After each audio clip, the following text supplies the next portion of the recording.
sul muro e poi lasciare andare ancora bene nella seconda parte. Forza Alberto. È uscito dal cancelletto senza spingere tanto, qua sta prendendo dei bei rischi, è molto stretto sul palo. Molto buono, molto buono. Fino adesso ha sciato in modo impeccabile.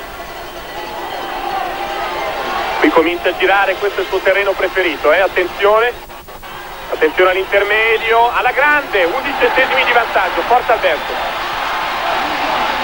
Adesso dovrebbe controllare la sciata, perfetto, attenzione a non restare indietro, buono, controlla, qui lasciare andare, controllare ancora e adesso mollare nella seconda parte. Se non sbaglia la vittoria non può sfuggirgli, forza Alberto, non può sfuggirgli la vittoria ed è arrivata con 91 centesimi di vantaggio, Alberto Tomba finalmente trionfa.